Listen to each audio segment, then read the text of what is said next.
Hey folks, and welcome back to Glenn and Adrian's Rock Talk. That's Adrian. And that's Glenn. And today we are going to take a look at a threefer from Sina Drums and some of her friends. They're going to be playing Deep Purple songs, Burn, Black Night, and Smoke on the Water, all in rapid succession. I think we'll probably stop in between each song just to give our thoughts. But this is kind of an unusual one for us. It's a little long and probably our longest Sina video. Even longer than our Inagata-Davida reaction. So very much looking forward to it. We have watched all three of these songs on our own channel by Deep Purple before, in case you're interested. So I'll put something in the cards. Definitely looking forward to it. We have seen Sina do other Deep Purple and, of course, lots of classic rock. And she's always mesmerizing and always teaches us something about what was going on in the drum parts. Even if it's a song we've known for decades, we'll often learn something about the drum parts. Main vocals by Ronnie Grace, guitar by Sophie that's V-E-I-E, I'm not sure how to pronounce, organ by Marius Holland, bass by Nils Neumann, who I think we have seen before, and of course drums by Sina. So it should be fun. Adrian, do you have any thoughts ahead before we look into this one? Triple treat. Yeah, looking forward to it. I like Deep Purple. Let's check Burn to start with, and we'll stop in the middle and then keep going. Alrighty. All right, let's check it out.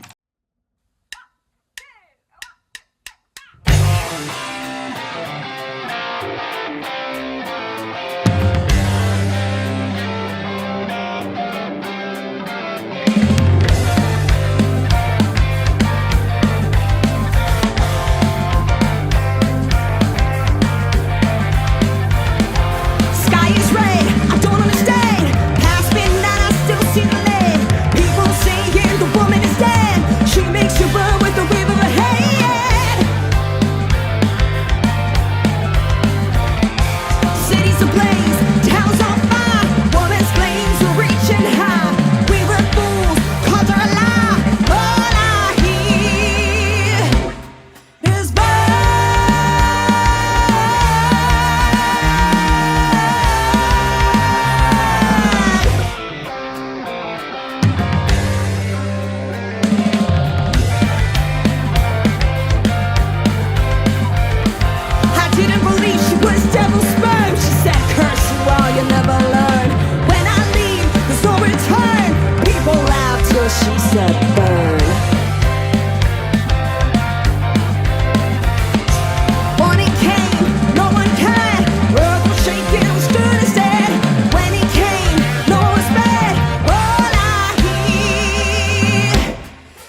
course. Thoughts, Adrian? Great sounds on the instruments. They're played beautifully. Yeah, I don't know what that organ was, but I haven't seen it before. But it sounds a lot like a B3. It's not a Hammond per se, but it is a cool organ and pretty much gets the job done. Yeah, his playing was really good. This was a masterful performance on all parts. Yeah, the organ was a nice surprise, even though I know it's needed for any Deep Purple song. It's a nice surprise anyway. Yeah, sure is. Sure is. Solos were dynamite. Yeah, they were good. You know, there were a lot of little stops and starts in this song that I think I might have just kind of forgotten about. I've heard this song a few times. I mean, I'm familiar with it, but there are a lot of little pieces to it and places where some measures drop out and where things happen that you don't expect. The drumming part is pretty unconventional because as you saw Sina doing there, it's drum rolls on the snare throughout the verse, which is extremely unusual. I can't think of too many songs that are like that. You know, and then the same parts, when there's a solo going on, she's just playing straight through, you know, because the solo itself is supposed to be more of the focal point. And you would think that of the vocals, but I think what it does is it kind of propels up the vocals rather than taking over, you know, that spotlight. It actually helps elevate them to another place and give it a much bigger, like, bombastic feel. Yeah, that can't be easy, doing the drum rolls on the snare, like throughout the verse. Well, yeah, it's an interesting flourish, you know, that we don't hear very often. So, yeah, she did that expertly. So there's a lot more work on this song than maybe people realize, on the drums in particular. You know, it's really drum heavy. This might be one of the most drum heavy songs in the Deep Purple catalog. Yeah, so pretty amazing. Again, we have looked at that song before. With Deep Purple. We will put that in the cards in case you're curious. All right, let us move on now to Black Knight.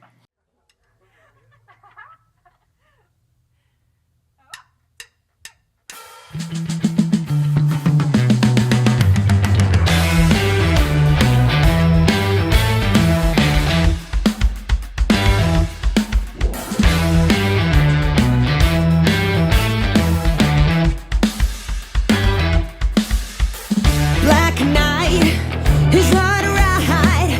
I don't feel so bright. I don't care. Just sit tight. Maybe I'll find all the way down the line that I'm free. Free to be me. Black night is a long way from home.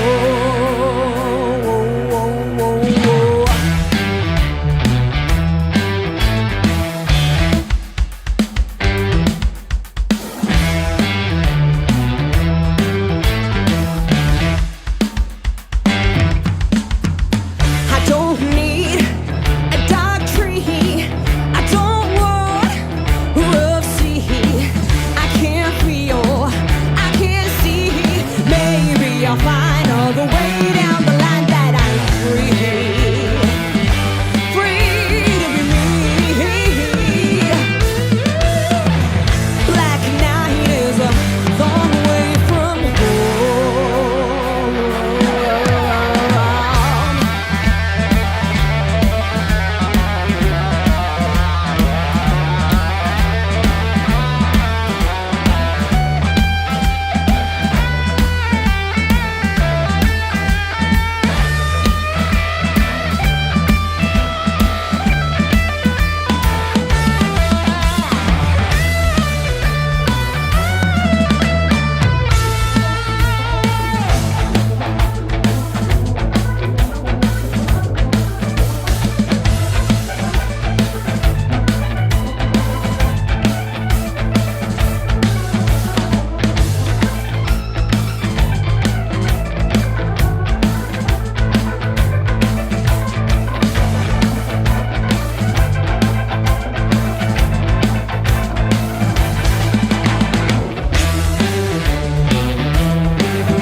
Okay.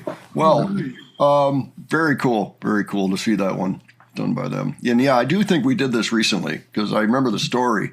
This was one of those where John Lord had commentary up front about 20 years or 30 years after the fact.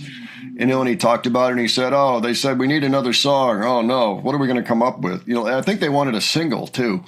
So they're like, what are we going to? Oh, we can't. They just bashed it out for a while and trying to find something to play and couldn't find it. And they're like, oh, off to the pub for a while.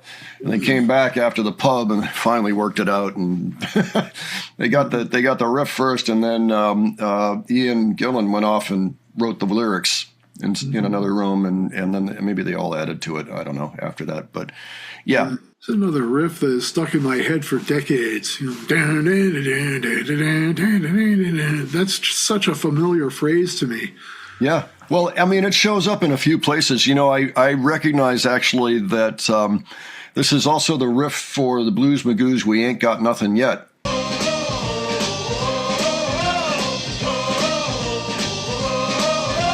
Yeah, I was thinking of that, actually. Yeah, it's the same exact line. To me, that's not as huge of an infraction as taking a whole song. I think the song works. I think both songs are very distinct from each other. And cool. By the way, if you haven't heard that, that's a great song, folks. I'm just saying. Yeah. Yeah, so maybe that's why it seems a little familiar, but it is a cool track for sure. I think they did well. I think the single did okay, it made the record company happy, but I enjoyed watching this performance for sure. Yeah, looks like they're having a great time with this. They sure do. Yeah, I think they are enjoying themselves. So with that, why don't we move on now to the last song, Smoke on the Water. All right.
Well, that was a masterclass in Deep Purple.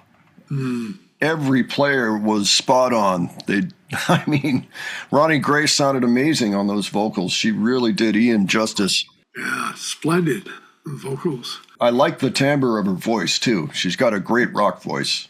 And speaking of vocals, this is the first time I remember seeing Sina actually singing. Yeah, that's cool. That's cool. She does sing from time to time. There are videos of her actually singing. I don't know if there are recent ones. I know there's some from way back. And also the bass player, Nils, was doing some backing vocals as well. So good. We always like to see a singing drummer. You know, that's always an excellent thing. Sophie on the guitar, ripping out some amazing solos. I mean, she did Richie Blackmore justice. Yeah, that's fantastic. Really impressed with her playing, and everybody's enthusiasm was way up, and you could feel that too in the music. You know, organ player, yeah, he did a fine job throughout. You know, he really he channeled John Lord really well, and yeah, Nils bass playing too. Roger Glover all the way. You know, all that. I mean, I know Byrne was Glenn Hughes by that time, but still, he really had the feel. Getting only the best of musicians to play along with. Sina's done it again. Yeah, really. Well done. And yeah, it's great. I mean, it's all young people playing this 50-year-old music. Oh, well, 55. Most of these songs are 55. I mean, Byrne is the newest one at 73 or something? So, yeah, power to them for that. I am so happy to see younger folks playing this classic music.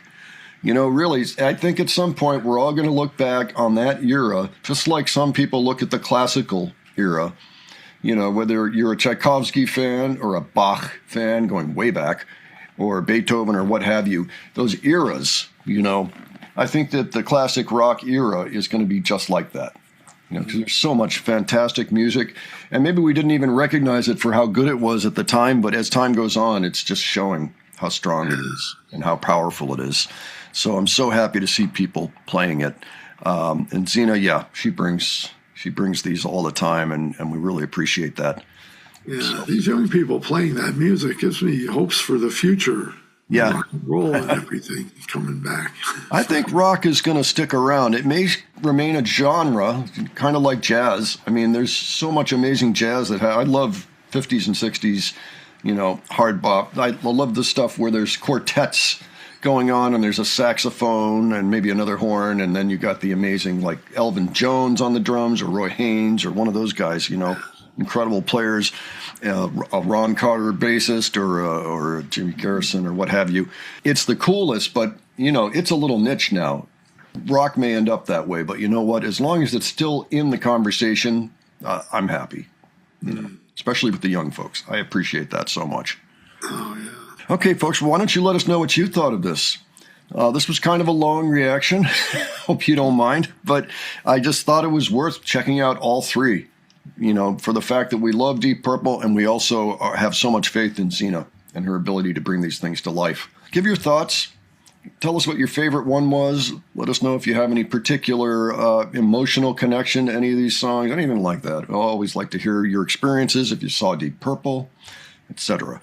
Leave that all below for us, okay? And as well as any other suggestions for the future. And if you enjoyed this video, please give it a like. And if you enjoyed the presentation, please subscribe, all right?